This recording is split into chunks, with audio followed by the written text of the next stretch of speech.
Salut, c'est Adrien de Pop Culture Expérience. Comment ça va? Oui, on n'est pas lundi. Hier, c'était férié. Je n'avais pas pris mon... Bon, il y a trop de...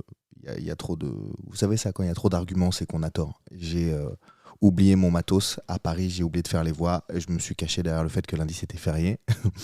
Donc, je sors aujourd'hui, le mardi 21 mai, l'extrait de l'épisode de demain. Mais avant de vous présenter l'invité et de vous présenter l'extrait rapide, je vous rappelle que les 7 et 8 juin prochains, à la salle Charpie de la salle Charletti, Paris 13, se déroule le plus grand tournoi du monde de sabre laser, l'Open de France de sabre laser, 7e édition du nom.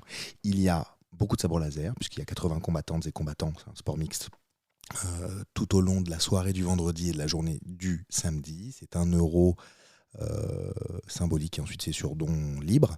Voilà, l'entrée, ça vous donne accès à tout.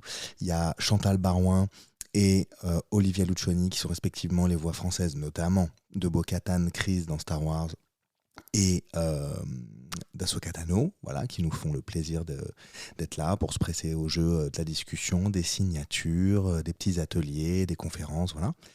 On a quelques boutiques de sabre laser aussi bien sympathiques, un bar à cookies et à café, du merch avec les t-shirts, les affiches, voilà, des animations diverses et variées. Et puis une exposition de reproduction de props du film.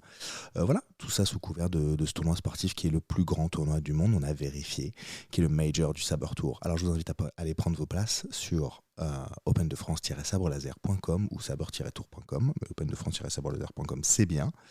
Et voilà, l'extrait que je publie là est tout à fait à propos, puisqu'il s'agit d'un des co-organisateurs du Sabre Tour, de la Sabre League, du sabre laser en France et des cordons de la bourse. Je sais pas pourquoi j'ai pris un accent très bizarre. Des cordons de la bourse, puisqu'il s'agit du trésorier de l'assaut, Alexis Leperlier, mais on parle pas de ça là, c'était juste pour vous présenter le personnage. C'est avant tout un ami. Il est devenu au fur et à mesure des années. Et puis voilà, là on fait un petit point famille, on fait un petit point valeur. Qu'est-ce qu'il y a de plus de populaire comme culture que ce à quoi on aspire en termes de famille, voilà. Un peu deep, un peu développement personnel, pas trop poussé non plus, mais voilà, c'est l'extrait que j'ai choisi, j'espère que ça vous plaira. Je vous présente mes excuses de suite car j'ai eu un petit souci de micro, etc., donc ça grésille un poil, mais voilà. J'espère que l'extrait vous plaira et je vous donne rendez-vous juste après pour un petit débrief et surtout demain pour l'épisode complet. Ciao. Du coup, est-ce que tu tires toi-même tes propres valeurs de vie au quotidien, voilà, sur le travail, sur les amis, sur la famille, le couple, que sais-je, tout ce qui fait notre quotidien et notre vie. Est-ce que tu tires un peu tes valeurs de ces univers aussi de l'imaginaire? Oui. Mais je ne pourrais pas. J'ai beaucoup de chance sur mes parents et je pourrais jamais sous-jouer le rôle que mes parents ont eu. Non, bien sûr. Non, mais c'est juste pour dire, c'est juste pour ne pas répondre oui d'emblée. Donc oui, j'en tire beaucoup de valeur. Tu t'identifies peut-être à certains univers. Je m'identifie au fait que si on travaille, je m'identifie au fait à la leçon de vie qui est au final assez. Bon, vous allez me dire c'est très vieux jeu, mais oui, en même temps. Au final, dans beaucoup d'univers fantastiques. Ce que le héros il cherche, c'est la paix. Oui, c'est maison, femme, enfant, chien. Et ça c'est mon délire à moi. Ouais. C'est pas le délire de tout le monde, hein, et puis il en faut pour tous. Il n'y a pas de vérité absolue. Non, mais moi c'est m'imaginer, je veux dire une bêtise. Bah tiens, on est en hiver, donc m'imaginer avec de la neige qui tombe dehors, avec mon chien qui aboie parce qu'il a vu passer un cerf dans le jardin, et que je joue aux cartes devant le feu de bois avec ma femme et mes enfants. Je n'ai pas encore d'enfant, mais j'espère bien y arriver un jour. Ouais. Voilà, c'est moi. Non, mais je vois très bien ce que tu veux dire. Voilà. Même sans avoir l'image du chien, de la femme ou du mari, et machin, etc. La paix. Oui, mais la paix pas seule. Oui, la paix pas seule, la paix partagée. La paix partagée. Ok. Je ne cherche pas à être l'ermite seul. Oui. Je cherche à être finalement. Oui, qui pourrait être synonyme de paix aussi. Je suis d'accord. Je cherche la paix avec la famille. La famille, quelle qu'elle soit. La paix, la famille. Voilà. D'accord. Donc, du coup, tu as...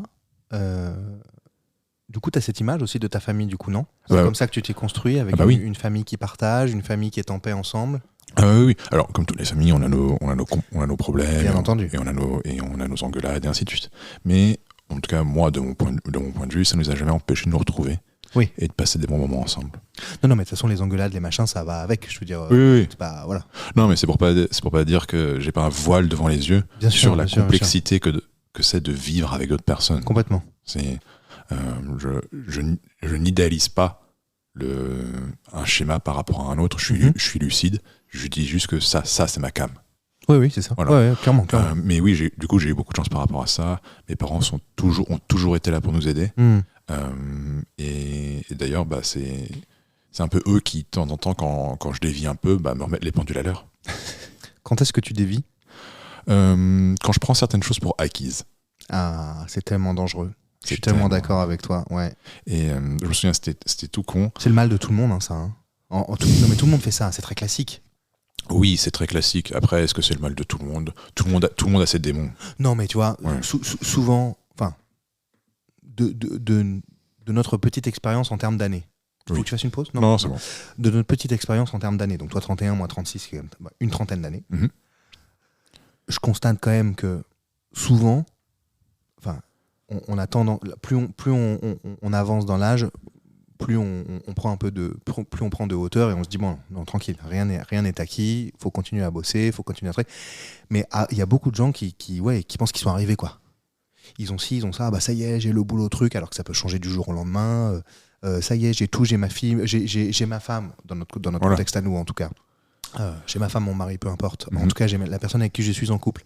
Un enfant, un chien, etc. Je suis arrivé. Non, non, n'importe qui peut être malade, si, ça. Tout le monde pense que les choses sont acquises tout le temps. Alors qu'en fait, il convient de... Et pire, on peut parfois penser que les autres sont acquis. Ça, c'est dangereux. Ok. Et c'est surtout dans ce contexte-là, c'est que... Je creuse là. Et voilà, c'est la fin de l'extrait avec Alexis. J'espère que ça vous a plu. On ne parle pas que de ça. Ça n'est pas que deep, ça n'est pas que famille, que valeur. On parle de beaucoup de trucs de geek en termes de culture populaire parce qu'on a parlé de jeux vidéo, du comportement des autres sur le jeu en ligne notamment. Et puis plein d'autres trucs. Vraiment plein d'autres trucs. C'était vraiment passionnant de pouvoir discuter avec Alexis. Il a une belle voix, non ? Voilà. Je vous donne rendez-vous demain, du coup mercredi, pour l'épisode complet avec Alexis Le Perlier. Ciao.